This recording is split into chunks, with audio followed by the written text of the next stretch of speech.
Wildcard Lake has proved many times it can be a pivotal round in championships, and this season it couldn't be any bigger of a decider, with the F1 Championship still open for grabs. With that, a warm hello and welcome from beautiful Wisconsin. This is the Grand Prix Legends Championship Decider, live here on the Global Sim Racing channel. Speaking to you from the press box up high, Stefan Schlacher alongside Ryan Walker. Turning the knobs and pushing the buttons behind the scenes, our director Joe Peak. And he's using cameras provided by the great Dougie Beard. Road America, a track where up and down it goes, tricky bends and fast straights welcome you. So let's get a closer look at today's title deciding venue in GSRC's track guide.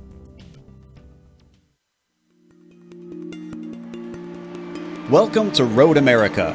Nicknamed America's National Park of Speed, it's easy to see why just by looking at how the track is laid out. Long straights are a major feature, and drivers will build up incredible momentum before they find themselves interrupted by tight 90-degree corners. In fact, for a 4-mile circuit, it has shockingly few turns. It also has little in the way of variation in layouts. The main course is only broken up once with a single chicane added in the bend version. But don't take this to mean that it's a boring track.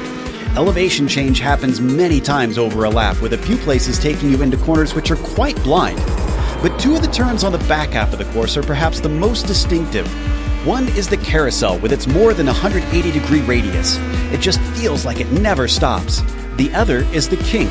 Terrifyingly fast with very little runoff, it can end someone's race in a flash. As you'd expect, the heavy braking zones make for some ideal overtaking spots. Turn 5 sees plenty with its downhill entry. The hurried downs can offer drivers a chance at a sneak attack if you're brave, and then Canada Corner gives you one last shot before the lap is over. It's no wonder major organizations such as IMSA, IndyCar, NASCAR, and the SCCA all host major races here. All in all, many drivers rate this track as the best track in North America. Many who hop in the seat and try it can quickly understand why.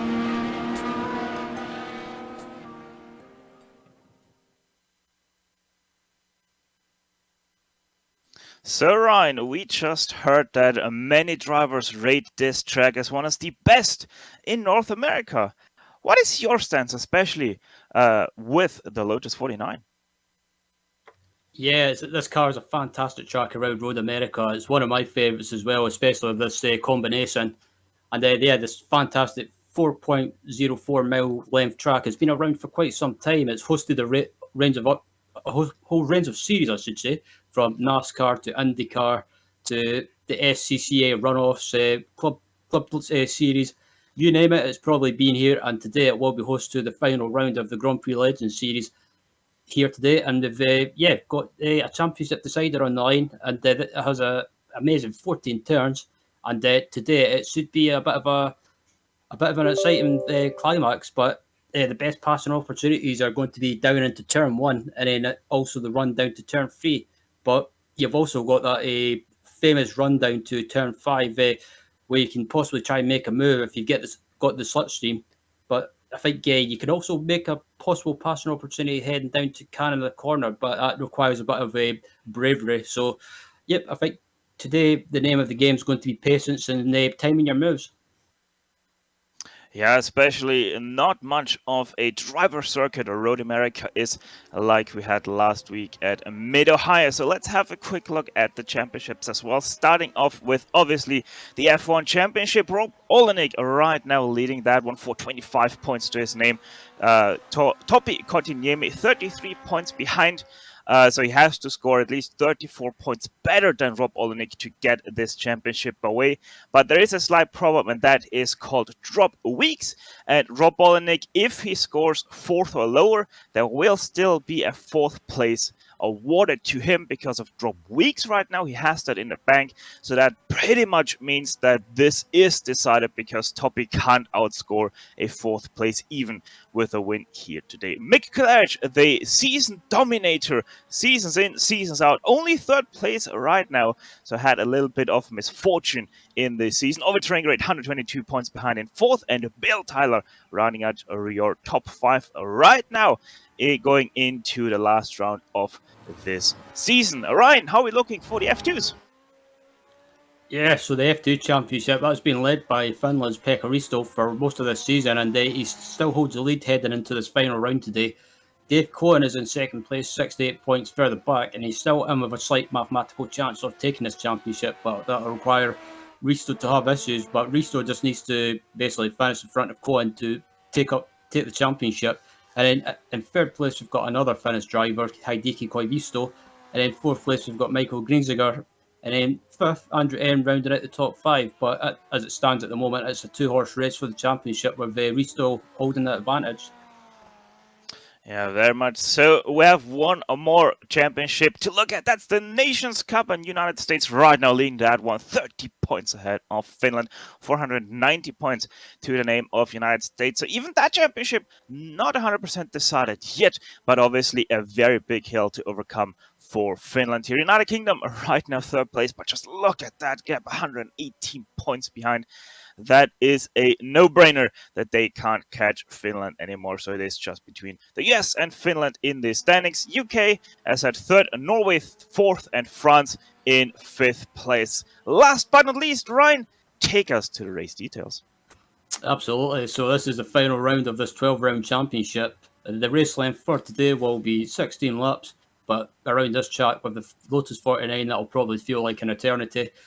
The setup, as always, is open, so you are free to make any changes. And as you can see at the bottom of the race details, there is no spare car or fast repair. So if you get damaged in this race, especially in a big incident like hitting the wall, for example, your race is pretty much done.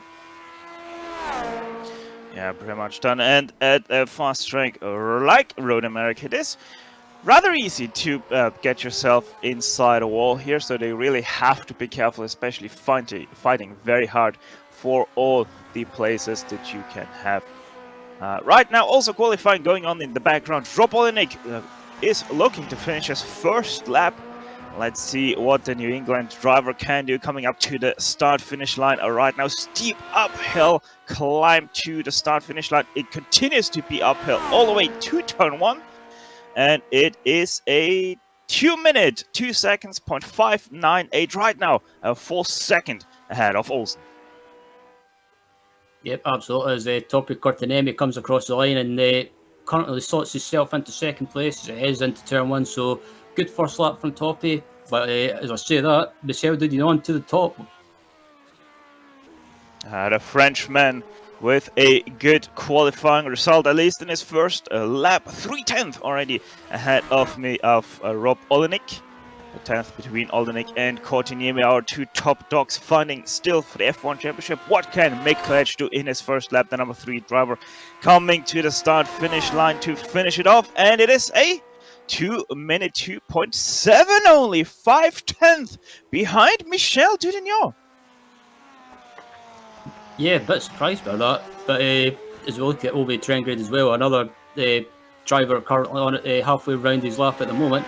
Yeah, another driver that can always be up there challenging for wins or sometimes makes mistakes, but in the middle of his first final lap. But yeah, I'm a bit surprised by Claire. It's only 4th at the moment. Yeah, really surprising. Over train rate, I'm not sure if he has already tried to put in one lap, but for sure, right now on a fast lap, the Scandinavian.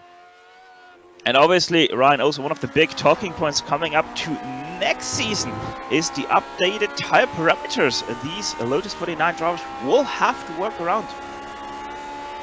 Yeah, absolutely. I was intrigued when I watched that video about it, and I think next season that could make a difference with this car. It might make a difference for some drivers. It might suit their driving style. Other drivers, it might take some time for them to adapt to it. So I'll be interested to keep an eye on that for sure. Yeah, and obviously the big question comes in with just this driver, Ovid Trengrid. We know he loves his Lotus 49, loose as a goose. And so this guy, I think, will most definitely benefit very heavily from all of that because of just how much he loves to find that limit.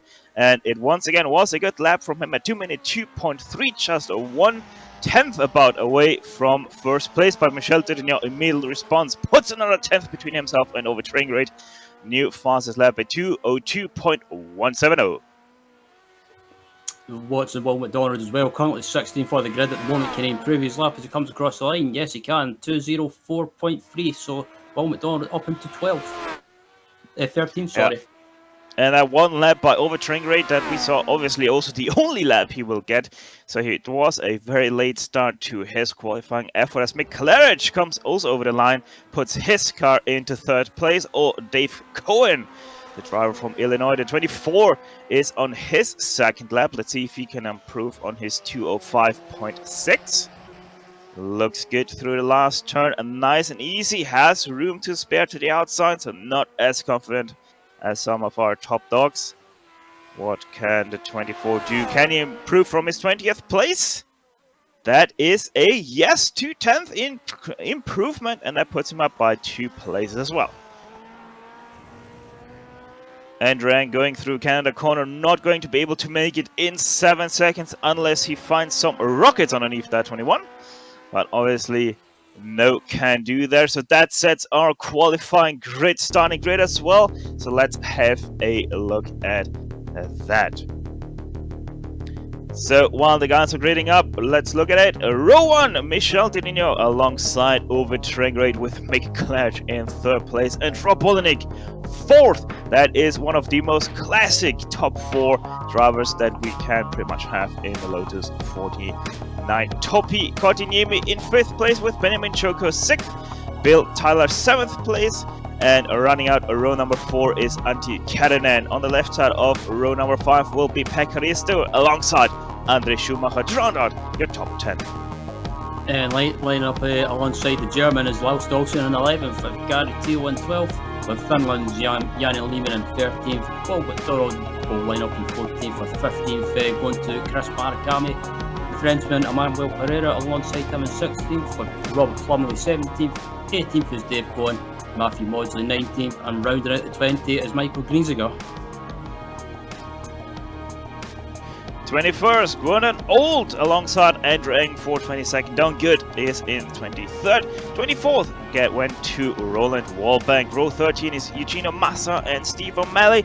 Row 14, those are the last 2 cars also that did qualify. Colin Bentley, Jason Fewins, Geoff Saunders, and Chris Corner rounds out your top 30. Yep, but then lining up in the... excuse me, I'll get it wrong, it's by iRacing just crashed, Stefan. Yeah, Robert Reynolds is in 31st, Mu Xian Li in 32nd, and rounding out your 33 grid is the 33 of Ben James Lethan, as our engines are already howling to synchronization, and off they go. Green flag out. It's a long run into turn 1. Who can get the best? And look at that start from, I think that is our 4th place driver of Mick Claridge, actually 3rd place from 3rd to 1st. What a start! Still side by side for 2nd place between Trangrate and Dudinho, so really not the best start from Dudinho, nearly losing out in that battle for 2nd place as well, but at least can save himself that 2nd place. So a very great start by Mick Claridge, showing why he was the season dominator so many seasons. As we also get confirmation there was a little bit of a wreck in behind, so maybe we can get a look sometime later after the hectic first starting period has passed. There's a little bit of a mistake from Overtrain in 3rd, opens up the door to the outside of Rob Olenek, but obviously Olenek smart on that, not going to take that opportunity. That also has created a little bit of a gap, as you can see, from a 2nd to 3rd. About 1.5 seconds that gap already has grown to.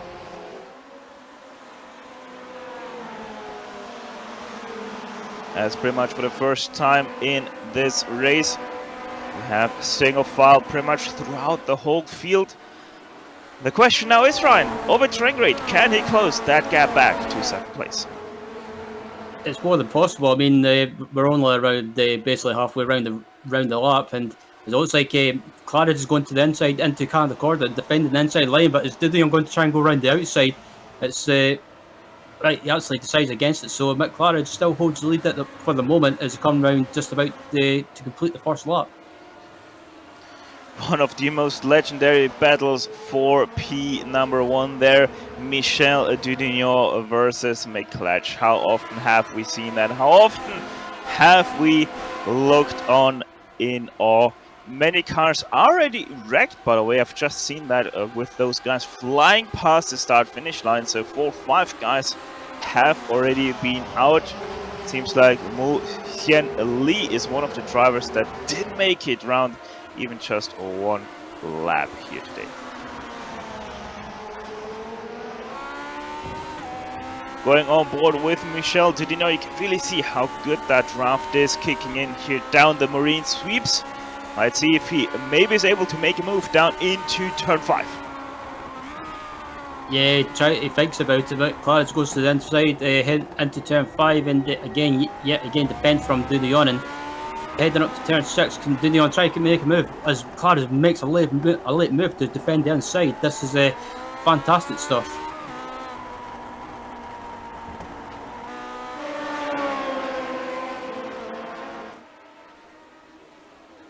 Yeah, McClatch trying to hone all of his defensive skills to the perfection here.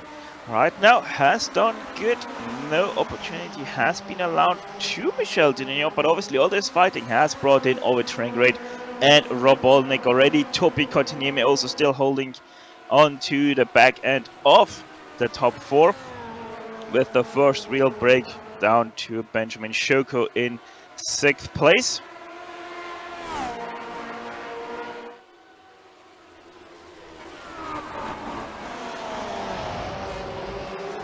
Single file to go through Canada corner, and you know, it is the season finale. It has been a great season as well, Ryan. We most definitely have to say that in the Lotus 49. So it's pretty much every season it is a great season for these guys, but I mean, it is just that one big talking point that is going to come up next season, that new tire parameter. It's really going to throw a big curveball to everybody, as there goes Ovid Trengrade to the inside. No, actually goes out of the throttle again. Very interesting that he did not want to take on that 2nd place.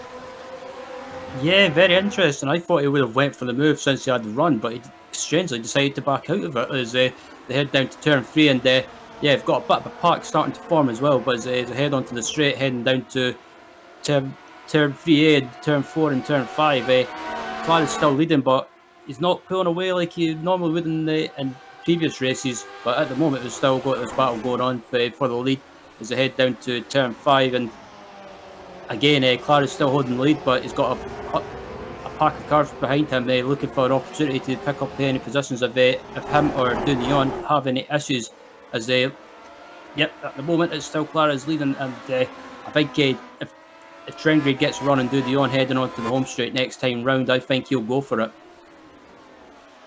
Yeah, I'm having that same feeling there, Ryan. And to conclude my point that I wanted to say, not only are we going to get those updated tire parameters, but also we're going to receive some baseline setups made by iRacing. And we know those new baseline setups that iRacing has been bringing out for various cars, they really are upping their game, and they're really starting to be quite good as well. So, Ryan, you never know, maybe we're gonna soon get a new title contender just because of those new baseline setups. Yeah, you never know, as Claridge again to the inside, defending the inside line into Canada corner, and he's starting to feel the pressure from Dudignon for sure, and Dudion's getting a lot closer as they head down to the final corner into turn 14. If Dudignon can get a good exit here, try and square that corner off, or try and get a good exit getting on the power early, I think he could try and get a run on Claridge as actually makes a bit of a mistake, and Claridge in turn goes a little bit defensive, weaves a little bit trying to break that slipstream.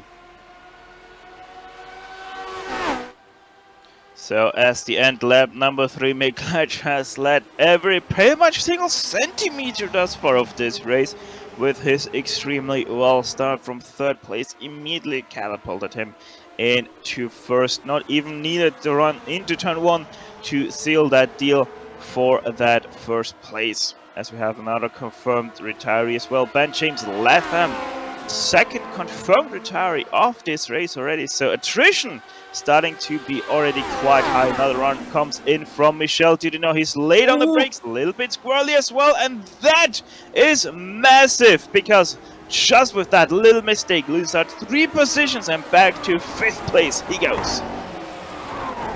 Yeah, I think Dudino was trying to make a move there, trying to go around the outside possibly, and just carry too much speed on corner right into turn 5, and unfortunately he ended up running wide and lost several positions. But if you look at the replay from his onboard point of view, as he goes to the inside, Dudino tries to brake late and tries to go around the outside, and you see there, he just loses the rear a little bit and has to let the car run wide.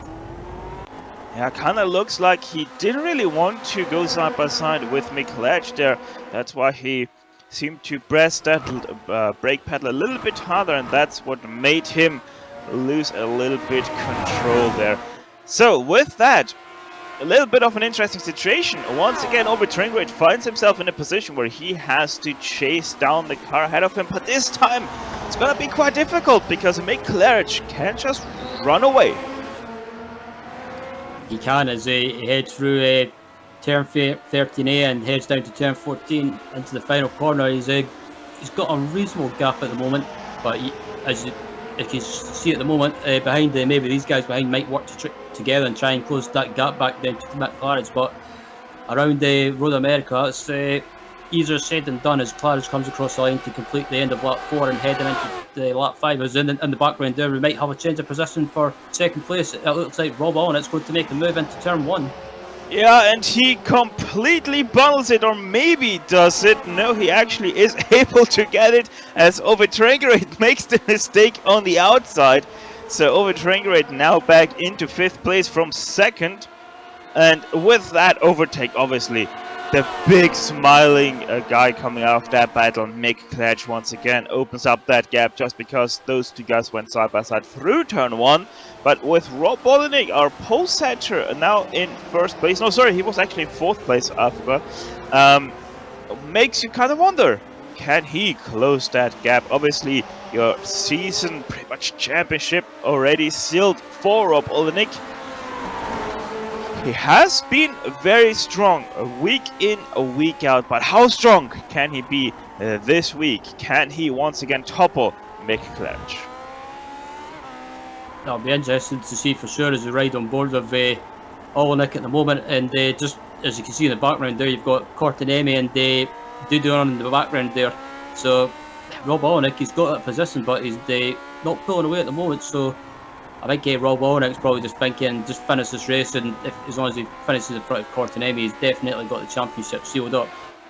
Oh, Rob Bolinik most definitely pushing, going a little bit wide through the kink, 2 wheels in the grass, but kept it together and nicely. Both guys a little bit deep also into Canada corner, himself and Topi Cortinemi losing a little bit more time to make Cledge, as these guys are starting to come up to our first lap car of Matthew Maudsley, as Michel Dudino has a little bit of problems through the last corner. Once again, just braking too late, losing the rear, but thankfully keeping it all together and most definitely keeping it out of Topi Cortinemi. Yeah, he done well to avoid an incident there, and luckily he still manages to keep it on track, but just just doesn't seem to be making little mistakes. Because right behind him as well, he's got the number 7 car of Benjamin Zoclo behind him. So Benjamin just watching what's going on at the moment, and I think he's more than happy just to sit behind at the moment. Benjamin Shoko with a Chapman livery. That's very interesting. So yeah, these guys are starting to kind of lose themselves a little bit. Rob Bolinik and Topi Cortinemi starting to run a little bit by themselves, with Traingrade also starting to fall off the back of those two. Yeah, it's gonna be really interesting, especially how Maudsley is gonna play that blue flag situation out now that Mick Cledge has caught him. But you have to say, it's not much between Rob Bolinik and Mick Cledge last lap. It is just about a 10th in favor of Mick Cledge, And that could just be a little bit of a mistake from Rob Olenek that already did lose himself that 1/10. So maybe Rob Olenek finds that pace in the second half of this race. Yeah, I've noticed that as well. It seems to be Mick Claridge seems to be quick in one part of the track, and then the other parts of the track, Olenek seems to be slightly quicker than him. So it's a bit of a swings and roundabouts battle at the moment, as Claridge is getting held up slightly by Matthew Maudsley heading through the final couple of corners, and this might give Rob Olenek a little bit of an opportunity just to close that gap down ever so slightly, and Maudsley eventually manages to let Claridge by, but not ideal for Claridge, and it's just one of those situations that Matthew couldn't really do anything. Yeah. Well, the good thing is Rob Olenek is getting the draft right now from Maudsley, as we also have a car exiting pit lane. And that's a little bit unfortunate for Rob Olenek, as he has to dive to the inside of Maudsley. And even more unfortunate for Topi Kotkaniemi, who is getting held up on the exit of turn 1. And now we also have Tringrate getting held up to the inside of turn 2.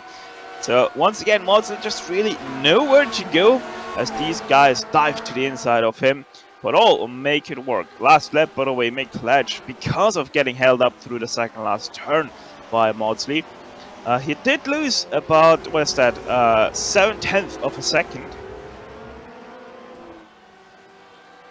As we have a look further down the field, back to P number 11, that's I think Gwendolyn Old.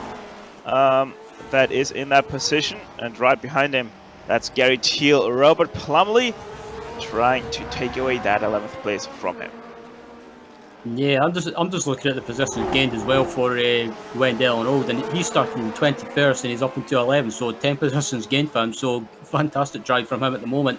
Currently trying to hold off Plumley and Teal, and not too far behind either. We've got Dave Cohen, I believe it is. So yeah, he's not too far behind either. Yeah, very true indeed, as Dave Cohen just made himself a mistake. Is now being challenged by Chris Murakami. As they go side by side through the carousel, Dave Cohen on the outside. So that's obviously an easy overtake for Chris Murakami. Says thank you very much, and hopes that he now can run away with that 14th position. Up in 11th place, though, Gwendolyn loses it! Into Canada corner, and even backs it hard into the tire wall. And this car is not driving straight anymore. So let's have a look once again at what happened there for Gwendolyn Old. Comes out of the kink, Ryan. What do we see? Yeah, so they head down to Canada corner, and Gwendolyn holds inside line, and he just loses it under braking and clips the grass. That was so unfortunate. Yeah, he caught the slide on the braking, but sadly it sent him right into the grass. And then obviously right there, nothing more to do anymore.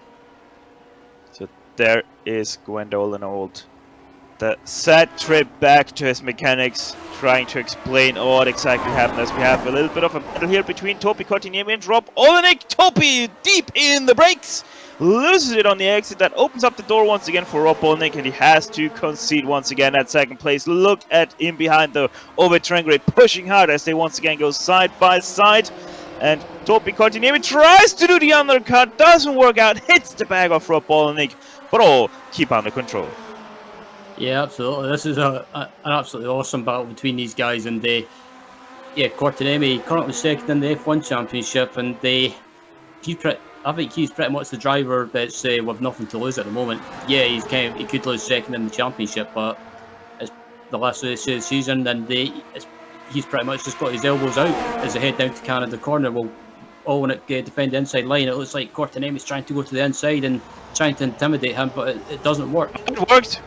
It most definitely worked there, Ryan. Look at that. Rob Olenek makes the mistake to the outside of Canada corner, but fights back through the second to last kink. Topi Kotkaniemi to the inside of the last turn. Can he get the power down early enough to make that run happen as well? They nearly locked tires as well. There comes the run now for Topi Kotkaniemi. He got the better acceleration. Ove Trengrid in behind has nowhere to go. So does Michel Dudinot. This is draft oval racing right now all of a sudden. Too wide, too deep going into turn 1. Still looking like that. Topi Kotkaniemi can't make the move happen. Continuing to go side by side through turn 1, through turn 2. Here comes turn number 3. Topi Kotkaniemi sticks to the inside. Rob Olnick is not giving up the fight there whatsoever. Comes back with good acceleration. Comes back with the run. Down into the moraine sweeps. Continuing to go side by side into turn 5.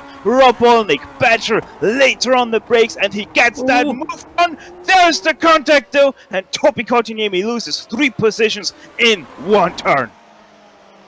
Yeah, I had a feeling there was going to be contact into turn 5, and unfortunately it happened, and it looked like Topi was maybe trying to do a bit of an undercut, but Rob parked it on the apex. What a fight though between those two, both knowing that championship technically is still not sealed. There we go from the chopper. Just a little bit of a late brake lockup there from Rob Olnick, trying to get his car stopped for that apex. And that's what made Topi Kotkaniemi lose. Maybe Topi once again tried to do that switcheroo, and once again it didn't work out for him this time, really sending him out wide and losing those 2 positions. With that also, by the way, Michel Dudignon was able to overtake over Tringray, so now he is fighting for that 2nd place. I wonder how hard Rob will fight against Michel Dudignon, knowing that it's not Topi Kotkaniemi. That'll be interesting to see for sure as they head into turn 14, and Rob Olnick, he's pretty much on the back foot in this battle because he's in front of this pack, and Dudillon, Kotkaniemi and Tringray as well can use that slipstream to try and get by. It looks like Dudillon's got the run, and Olnick heading across the start finish line, and it looks like Dudillon's going to go up the inside, and indeed Rob Olnick doesn't make much of a fight of it. Yeah, so surprise, surprise, Rob Olnick picks his fights, and most definitely Michel Dudignon not a fight he wants to pick. He knows he has nothing to lose if he loses that position against Michel Dudignon. So with that, over Tringray now has a good run with a mistake from Rob Olnick through turn 2. This time though he defends to the inside into turn number 5, late on the brakes, and look at that, it even comes back on Michel Dudignon, who opens up the steering wheel, and because of that has to slide over Tringray, has to back up, and Topi Kotkaniemi, I think, ever so slightly into the back of over Tringray as well. And with all of that kerfuffling and squaggling and fighting, Benjamin Shoko pretty much has himself booked into that train for 2nd, as here comes Michel Dudignon once again to the inside of turn number 8 this time around. Next one is a long right-hander, but he makes the stun, the overtake done, and that means Michel Dudignon once again up to 2nd place with Rob Olnick back. As they head up to the kink now, this is a fantastic battle between these guys as well. Claridge is pretty much just checked out at this point, so he's like, yeah, you can scrap amongst yourselves, guys. I'll just leave you to it. And as they head up to the can of the corner, Dudion's got a bit of a gap at the moment, and Rob Olnick is pretty much feeling the pressure from over Tringray now. And at this point of the race, I would be thinking to myself, if I was Olnick, just be careful and think about the championship. Yeah, you have to be super surprised though, because with all of this fighting, this battle group only lost a second to Mick Claridge that last lap, so really intriguing how much they're fighting, but still keep that pace up with Mick Claridge. Last lap though, let's have a look at that. It was pretty much once again a full second that they lost to Mick Claridge, so just in those last two laps they lost 2 seconds. So yes, they are fighting, they're losing time, which makes you kind of wonder if they wouldn't be fighting so hard, would they be able to catch Mick Claridge? But let's be perfectly honest, Rob Olnick, he really doesn't care about that 1st place, because if Topi Kotkaniemi can't get that 1st place, there isn't even the slightest of chances that he could even be thinking about taking home that championship. As they head down to turn 5, and Kotkaniemi's trying to make a move on the outside of Ovi Tringray, but can't do it, and tries to get the switch back, but again can't do it as they head up to turn 6. And at the moment, Rob Olenek, I thought he was going to make a move on Dudion, but he just got a bit sketchy under braking and had to take a bit of avoiding accident, but is right on board with Zoko in 6th place. He's again in the box seat. Yeah, a little bit of a lock up there from Rob Olenek. And Topi Kotkaniemi, he has to fight against Ovid Trengrade, which probably into the braking zone of turn 5 is one of the hardest things to do, because as we know, Ovid Trengrade not only lights his car loose, but he also is pretty much the latest of the late breakers. He absolutely is, as they head through the kink and hit on the run up to Carnot's corner yet again. And it looks like Dudion's got a bit of a gap head into Carnot's corner, and Obi Trengrade just showing the nose there, showing Olenek that he's behind him. But I think if Rob Trengrade gets a run on Olenek, I wouldn't be surprised if you see him trying to make a move into turn 1. Last time I checked, we were on lap number 5. All of a sudden, we are finishing lap number 11 and only have 6 laps to go on the clock. This middle part of the race has flown past.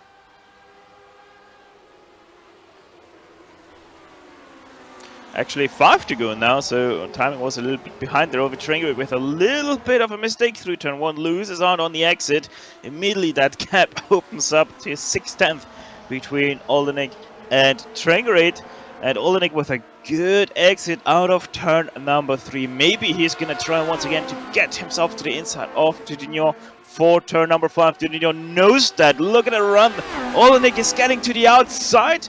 Both about equal on the brakes. Let's see what happens. Oh, behind, big lockup from Trengrade. Yeah, here comes Topi up the inside of Trengrade. He's trying to make a move. Can he get the position? It looks like Kotkaniemi might just have the position. Can he hold? Oh, he's on the outside, and he'll have the inside for turn 8. Can he keep the inside line? And it looks like Zoko's trying to get a piece of the action as well now.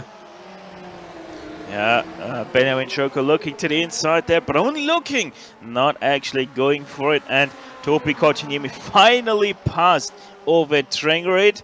So the last defense point of Rob Olenek has been overwhelmed. Can Topi now, though, close that gap back up to Rob Olenek? It has opened up to 1.4 seconds between himself and Kotkaniemi.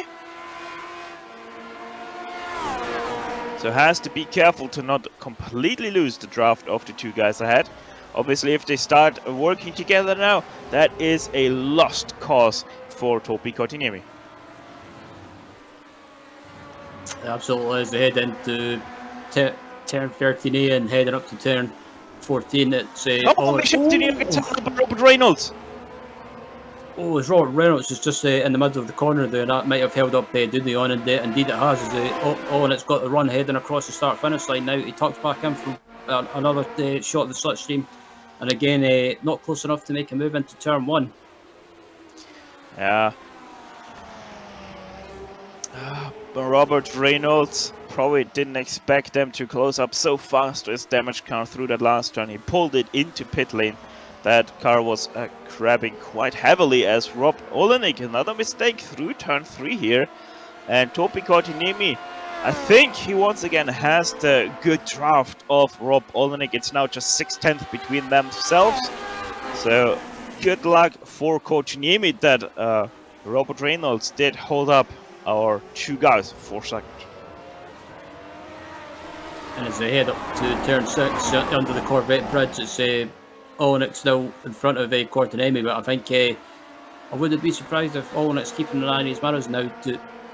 As further back, we've got the battle for P9 going on between it looks like Andre Schumacher and the 19 car of Will McDonald with Gary Teal in the background. Yes, there was a little bit of a mistake from Andre Schumacher, who is riding in that 9th position. The 26 driver doing a very great job in keeping himself afloat inside the top 10. Gary Teal in the background trying to have a look maybe here now to the inside of Will McDonald. Turn number 8. And yeah, look at that. There was also a mistake from Will McDonald. So Gary Teal moves himself into the top 10. With that move, Gary Thiel now up 2 positions from his starting grid, and Will McDonald 3 positions up from 14th to 11th. So good races by both of them. Meanwhile, up in front, Andrew Schumacher going only 1 position from a 10th into 9th right now. Still though, every position gained is a position gained, and that's always a good thing to know.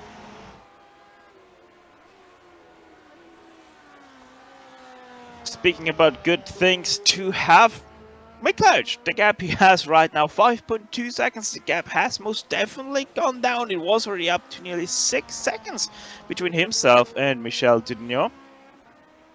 But we also have to say McLaren did get up a couple of times now in the last 3 laps, where Michel Dudignon was able to keep on his pace.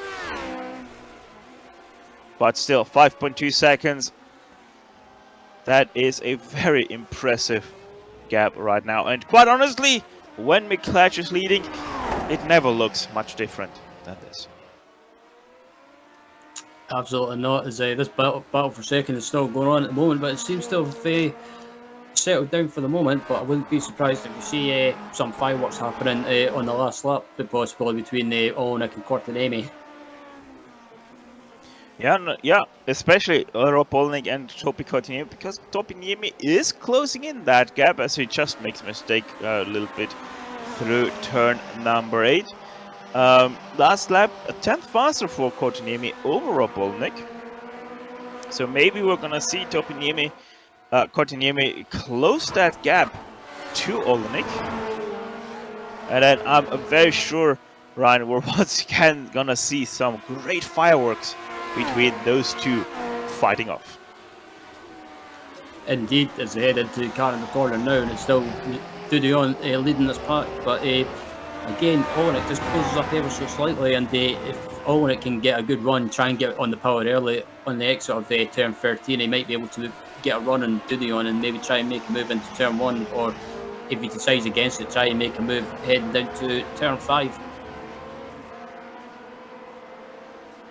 So the gap has opened up a little bit once again between Courtenay and Olenek, because of the mistake of Courtenay. He lost about 4/5 tenths there. So the gap once again over 1 second between those two, as Olenek close as ever between himself and Dudignon. Maybe Olenek tries once again to get that move happen into turn number 5. He needs a good exit of turn 3 though. And it really wasn't that much of a good exit, just Dudignon able to stretch that gap ever so slightly. As now the draft comes in, he closes in, but it's just not enough to make a move onto Michel Dudignon. Yeah, as they head through turn 5, and again, like you mentioned, Olenek not close enough, but he's close enough heading through turn 6 rather, and they can't really make a move around here. Can he try and make one heading down to turn 8? I don't think he can, but I think if he gets a good run through the kink, as he closes up under braking and just about runs into the back of Dudignon, if he can get a good run through the kink, he might be able to make a move into Canada corner. Yeah, Rob Olenek, I have already said earlier, it's that second part of that track where he's really able to make the most of it. Closes in always a couple of tenths to Michel Dudignon. So Michel Dudignon seems to have the car set up for the fast long straights of Road America. Rob Olenek has gone for the compromise and given himself also some great traction in that slow middle sector of Road America. So once again, they come up to close the second last lap, as McLaren is soon gonna take the white flag already off this race. Just a couple more meters he has to climb to the start-finish line. And there we go. Bonnie, the flagman, waves the white flag. One more lap for your leader, McLaren, Michel Dudignon, Rob Olenek. It's still not decided for that second place, though, in the background. There we can see the number 2 fighting it all out. And Topi Courtenay, if they start to fight ever so slightly, Ryan, he can still sneak away with at least a podium. Yeah, I was about to say, Courtenay has been slowly catching these guys, and if he and it runs a little bit wide onto the grass there, and it compromises his exit, so Courtenay got a little bit of a run heading down to turn 5. Will he try and make a move or try and unsettle Rob Olenek? Don't be surprised if he does. As they head down to turn 5 and Cortinemi, decides not to do anything too silly. Yeah, Rob Olenek with that mistake, he most definitely did open up once again the small chance for Topi Cortinemi, but there's a little bit of a mistake now from Topi through turn number 6. Now comes Hurry Downs, that short middle blast all the way to the carousel. A little bit of a lock up from Michel Dudignon allows Rob Olenek to once again close that gap a little bit. So who has the nerves still for the kink? This is going to be deciding if there's going to be a move into Canada corner. Mick Ledge has already beautifully mastered the kink.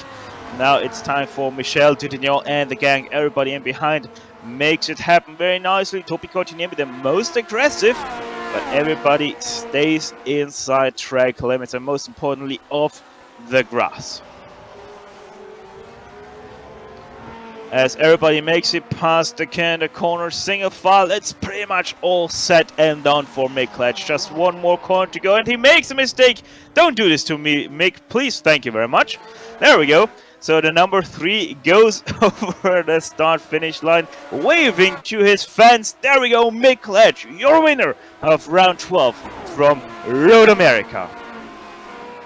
In behind though, Michel Dudignon takes second place and Rob Olenek confirms the championship for himself. So Rob Olenek, after I think what was 3 seasons of dominance by Mick Ledge, finally able to once again take away a championship win.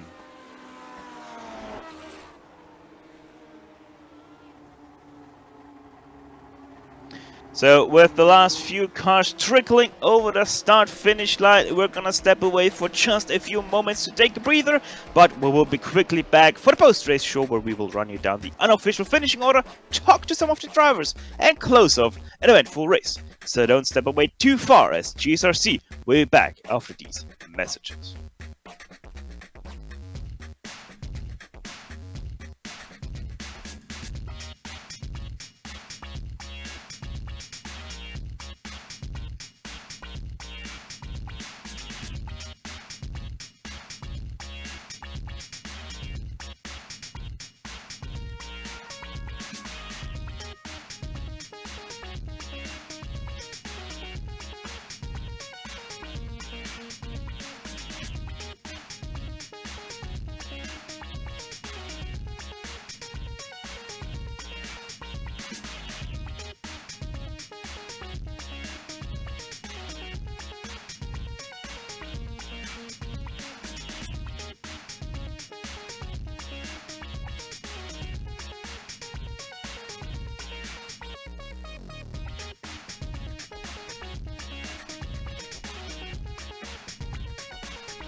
We welcome you all back to the post-race show, streaming into your home on the Global Sim Racing channel. And what an exciting final race of the season it indeed was. Mick Ledge with the blast of the century, going from 3rd to 1st in the opening laps, in the opening few meters of the race even, and never looking back from there. Michel Dudignon, 10th in the very end, just behind Mick Ledge, but that was because of a mistake Mick Ledge did in the last corner. Still good enough for that first place. He was the Rob Olenek, celebrating over the start-finish line, confirming his F1 championship, and with that stops the reign of Mick Klatsch. Topi Kotkaniemi, his season rival, finishes in 4th place, and with that also finishes 2nd place in the championship standings. Over Trengorate, the number 5 in 5th place, fighting valiantly, but to no avail for that podium all race long. Benjamin Shoko, in the end, once again lost our battle for 2nd place, but still a very great result for the 7 in 6th. Antti Käränen, very quiet race, no man's land, pretty much put that number 9 and just cruised it all the way home. Bill Tyler, 8th place, with 9th going to Garrett Thiel, and running out to top 10 in the end was Andre Schumacher. Yep, and 11th was Will McDonald, with Robert Plumley 12th. Chris Maricam was 13th, with Dave Colin finishing in 13th. 14th was 15th rather was Colin Bentley, with 16th going to Andrew N. Roland Walbach 17th. Jeff Saunders in 18th, and 19th, first of the runners 1 lap down was Pekka Risto, with 20th going to Matthew Maudsley. Blackjack went to Gwendolyn Olds, 2 laps down already, with 4 laps down. Jason Fewens in 22nd, Don Good 23rd, Michael Griesinger 5 laps down in 24th, as well as Eugenio Massa in 25th. 7 laps down, Robert Reynolds, Janne Lehmann 9 laps down, as well as Laust Olsen, still running but away in 27th and 28th. Emmanuel Pereira 10 laps down in 29th, and 30th went to Steve O'Malley. Yep, and the rest of the retirements were Ben James Latham, with Muhi Singh Lee in 32nd, and Chris Corndare in 33rd. So with that finishing order all wrapped and done, we do have obviously still interviews to go. First voice on the microphone, Benjamin Shoko. And Ben, we most definitely have to say you really tried to hang on to the top few guys, but in the end, just not enough pace. How was it out there for you today in Road America? It was a lot of fun. Thanks, guys. Yeah, that's exactly what happened. The guys up front were battling and putting on a show, and that allowed me to get front row seats to the broadcast race. Really, you know, those five odd dudes in front of me are the guys who are always at the front in the broadcast. So I got the best seats in the house tonight. I didn't obviously have the pace to do anything, but because as soon as they stopped battling, they'd slowly pull away. So Road America's a good track for me, I think, because all the corners are pretty straightforward. So I was able to keep up when they were fighting, which made it really exciting. A great way to end the season and end an era of this car on this tyre. And yeah, at a great track, and I could see a lot of battling up in front of me. So it was obviously a good show. And yeah, it made me feel like I was one of the fast guys. So it's like a win. It felt like a win because I'm normally a lot slower. Well, either way, you never know really what happens on the draft track. And hey, being in 6th place, maybe those guys up ahead have a little bit of an issue in the last lap, and all of a sudden you find yourself in the top 5 or even on the podium. So still, very great result by you, Benjamin. And we kind of have to talk about that since you brought it up now. Next season, we're going to get those new tire parameters. We're also going to get seasonable and weekly setups, which might bring in a new fan base into this car. How are you looking forward to next season?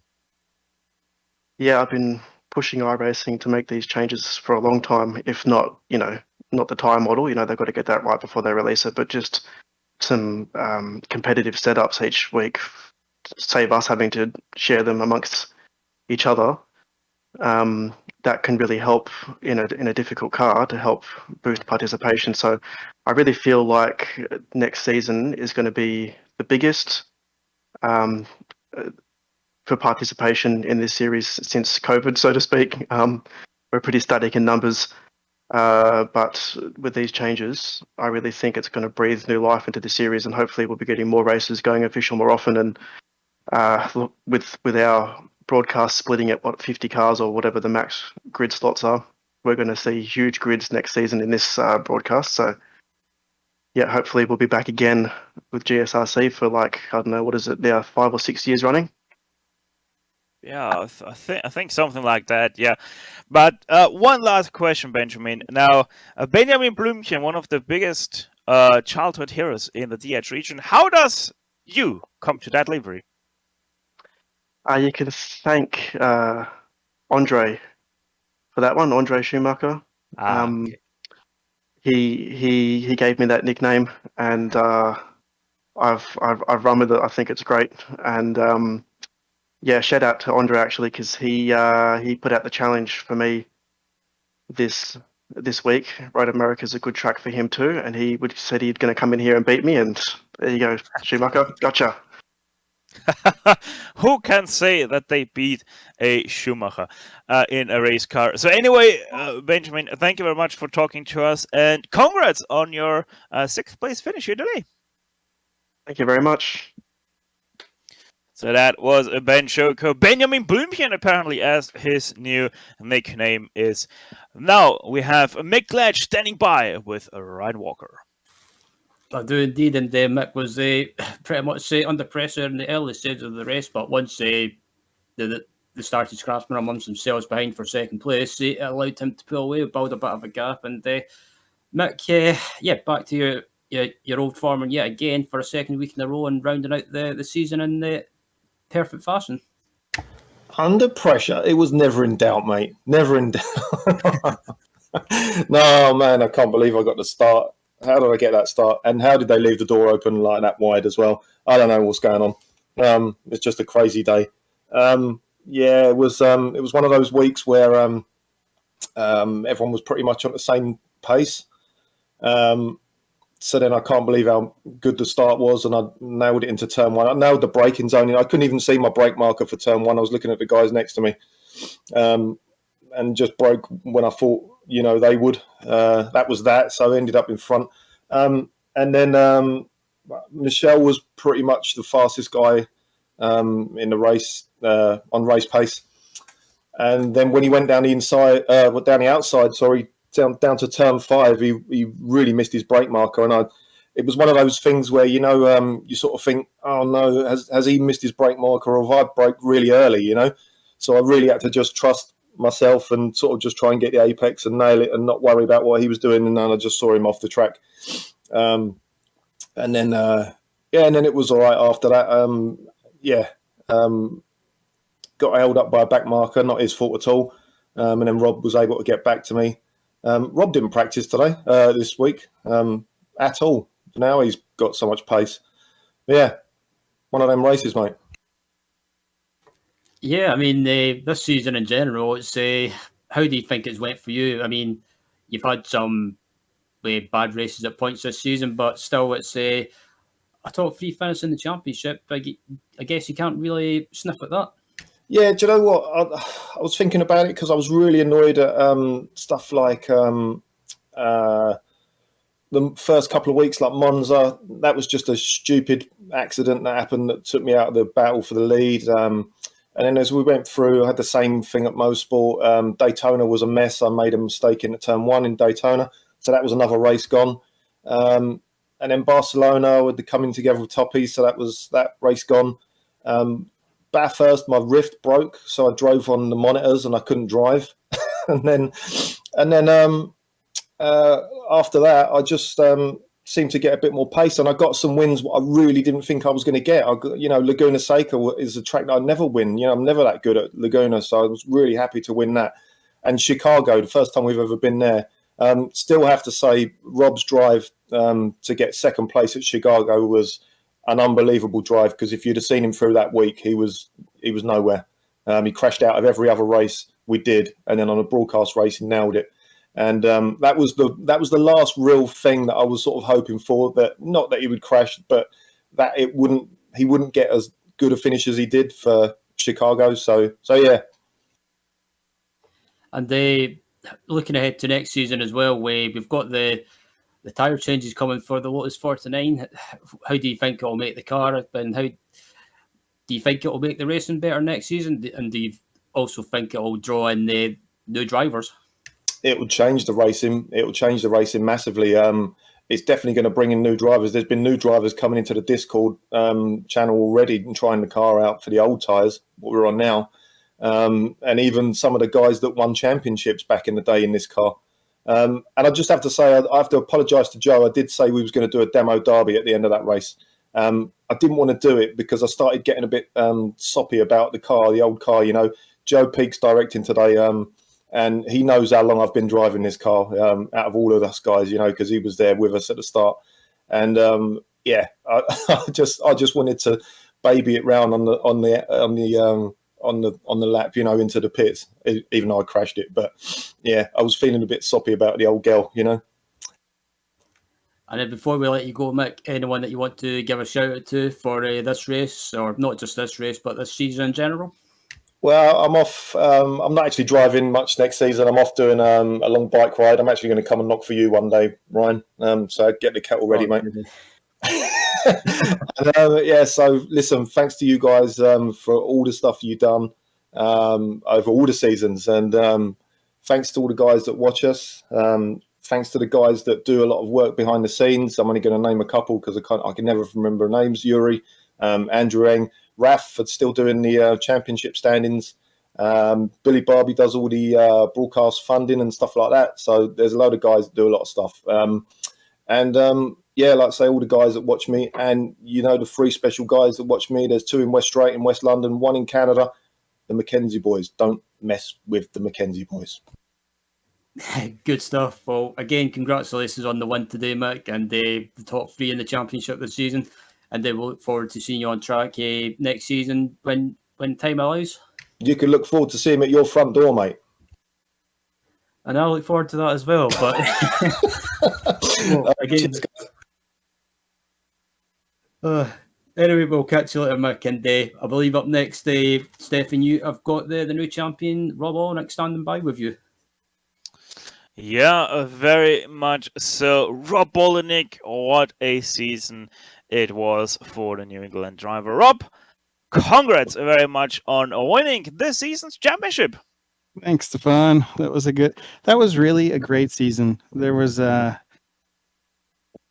was the fastest sometimes. Mick was the fastest sometimes. Uwe was really quick. Michelle was the fastest sometimes. And Topi was the fastest sometimes. It's kind of like the season we've all been wanting, where you just never know.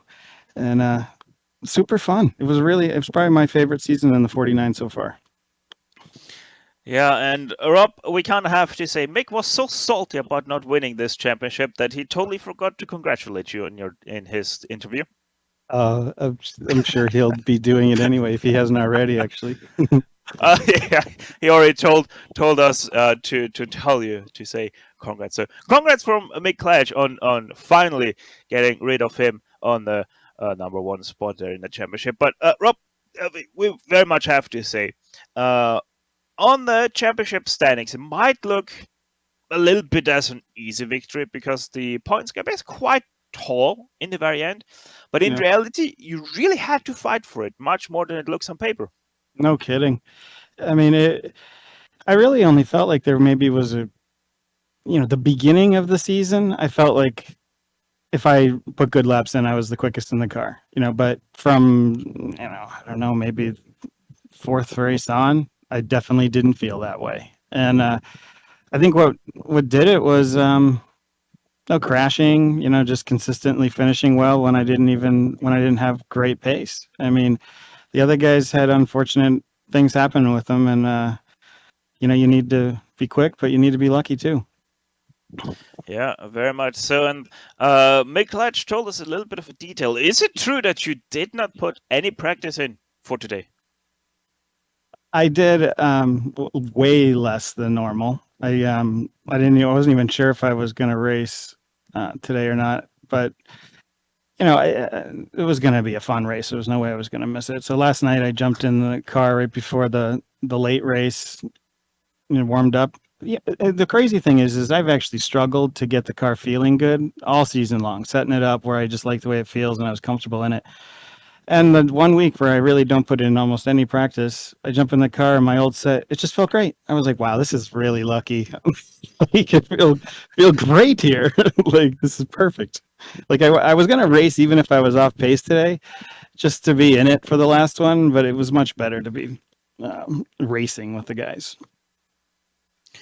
Well, yeah, most definitely. It was a very great season, and I think you once again showed that even with not enough practice, you very much can bring the fight to the others, and you most definitely gave us something to watch here in the end, especially with that half-lap long fight against Topi Kotinemi. So with that, Rob, we're gonna very much release you into the wilds again. Have fun celebrating this victory here today. And once again, congrats from all of GSRC on that championship. All right, thanks, guys. See you next season. So that was Rob Olenek, your championship winner of 2021 Season 3 here on iRacing and the Grand Prix Legends. Ryan, I think it was a very fitting end to the season here today. Yeah, absolutely was. It was a great way to round out the season and a great way to, in a way, part with this old version of the Lotus 49. And I think next season with the updates coming to the tires, I think it, like Mick says, it should make the racing even more better, or even more awesome, you should say. Yeah, especially because you're going to be able to feel the limit much better, and especially the transition of grip loss. So with that, we say thank you very much for everybody that tuned in today. And as always, GSRC would like to thank everyone on track for a great show, and especially the whole Lotus 49 community for always putting on a great show for us week in and week out. So with that, it is sadly time to go, and right now on your screen you can see all of the companies that provide us with their great hard and software GSRC uses to deliver you the best possible show. Additional thanks goes to June Lalonde, who provides us with her great masterpieces. See the screen for how to get a hold of more of her great work. As always, if you'd like to find out more about GSRC, please visit us at globalsimracingchannel.com. You can also find us on the social media platforms, Twitter with @GSRChannel, Facebook at facebook.com/globalsimracingchannel, on Instagram at GSRC_rep. All of our upcoming races for our series are right now sliding across your screen, so check them out and mark them down your calendar to not miss another second of exciting racing action. Finally, on behalf of the entire crew, Ryan, Joe, and Dougie, I'd like to thank you all for tuning in, and a big congratulations to this season's champions and race winners. With that said, until next time, stay with us and sayonara, and as always, race hard, race clean, and we'll see you on the track.